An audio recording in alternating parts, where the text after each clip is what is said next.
Hey Peaches, welcome to your weekly pick a card as it relates to love and relationships. We have stack 1 the deer, stack 2 the baby chick, and stack 3 the blue fish. Timestamps are below. Let's get to it. Okay, stack 1 the deer. Your overall energy is joy. Spread seeds of joy like a wildflower, and no doubt you will revel in the result. I need my light on. Okay, sorry about that. So for what needs your attention, you have the 9 of swords. So, how are your worries and anxiety getting in between you and your person? The reason this needs your attention is for several reasons, and it's one, it's blocking you from enjoying time with your person, and two, it could be showing up in your behavior and have them experiencing less joy with you. So, this is what self-fulfilling prophecies are made of. So, take some time to sit with this and get to the root cause, because that's discern what's actually happening from what you are afraid of happening, and just work with the what is actually happening. So what you can look forward to, you have the Queen of Swords, and this is really good for this because it shows you communicating very well, not just expressing yourself well, but hearing what is actually being said without projection. You can look forward to deep, honest conversations where you are both showing up in your integrity, and you will also be learning a lot from each other and this connection. You're laying a good foundation with conversations and creating lasting pleasant memories. So what to avoid, you have the Two of Discs reversed.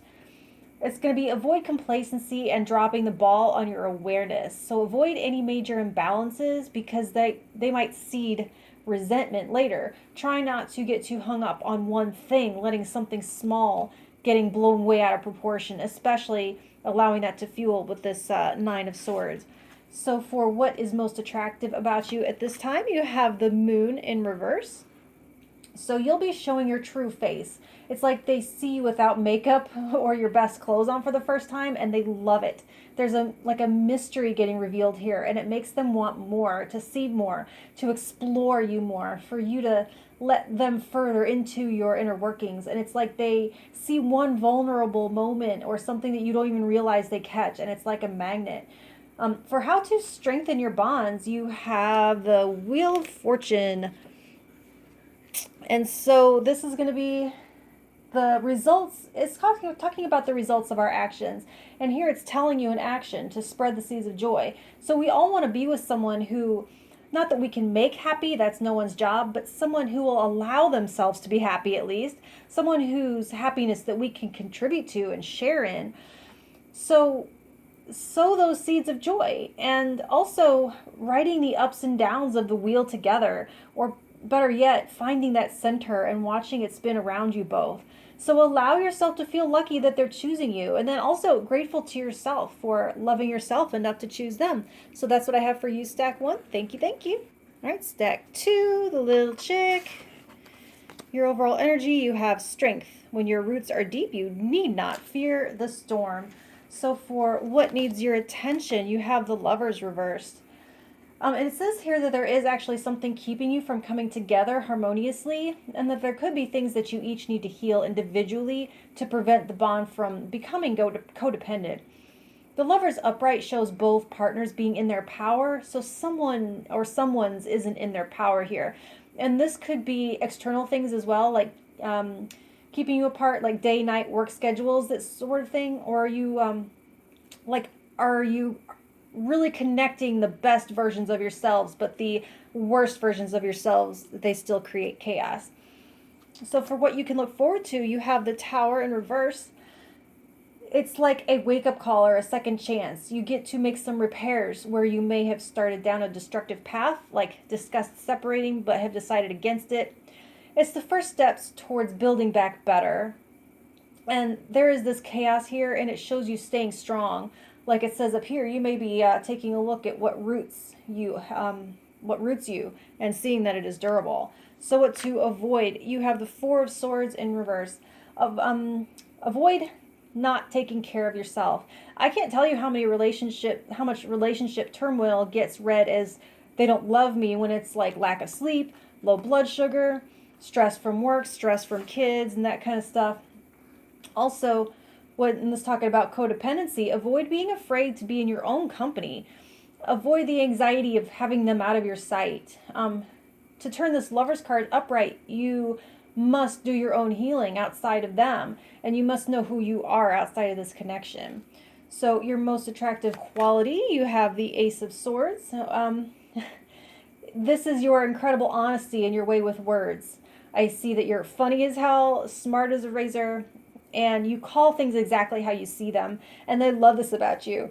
I'm getting some mixed feelings, like they are mesmerized by how your tongue spins tales and truth, but at the same time, they fear when it's turned on them. So that's a little something mixed up in there. And so for how to strengthen bonds, you have the Six of Swords reversed. You can't back away from the table. Look at the lyrics to Alanis Morissette, Out is Through. So it's like avoidance will do nothing healthy for you too. Avoidance is how these towers erode and crumble. So you have strength here as your overall. Use that to face your issues here in the Lovers head on. You're saying, I love you and I won't turn a blind eye. So remember in the office, I think Jim and Pam are having trouble. Jim is going to head out of town on Valentine's Day because he says, if I stay, we're just going to fight. And Pam says, stay, let's fight. Because she knows that if he leaves for a more peaceful evening, that's their way of saying giving up. So that's what I have for you, stack 2. Thank you, thank you. Stack 3, whoops. You have transform, emerge with beauty and grace from your cocoon. All right. So for what needs your attention, you have the Seven of Cups.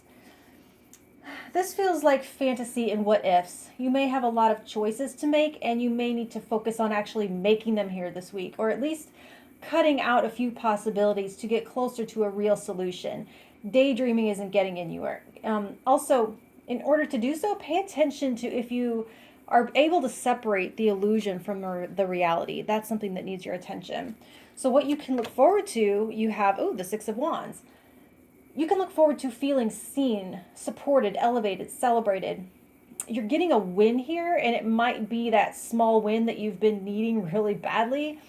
Whatever it is, you can look forward to getting some kind of attention or recognition.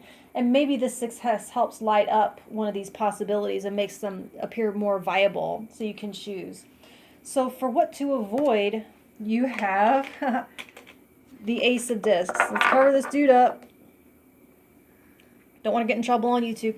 Okay, so this says to avoid becoming ungrounded, which is exactly what this head in the clouds energy of the Seven of Cups does to people. Avoid losing touch with the reality of your situation. Avoid letting this success uproot you in some way. It's saying that for now, stay planted where you are. See, with this transformation card, I'm hearing that phrase, blossom where you're planted. All right, cover it up enough. Okay.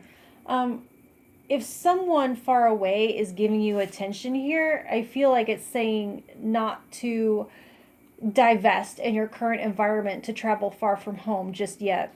So for what is most attractive about you right now, you have, the Eight of Wands. Oh, I'm so excited. It's cool. Say it's your grace. Something about your movements and your motions. It's beautifully fluid.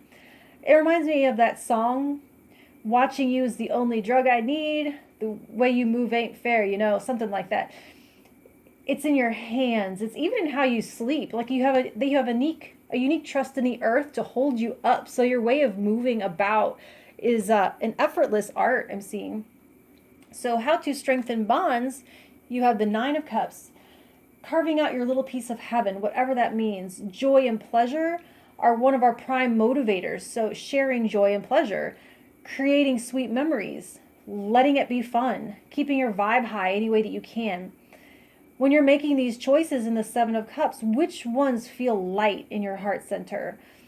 Enjoy contentment with one another. Enjoy feeling enough with one another. Let this time be a good thing without comparison or rushing. It's going to evolve in its own timing without interference. Okay, that's what I have for you, Stack 3. Thank you very much.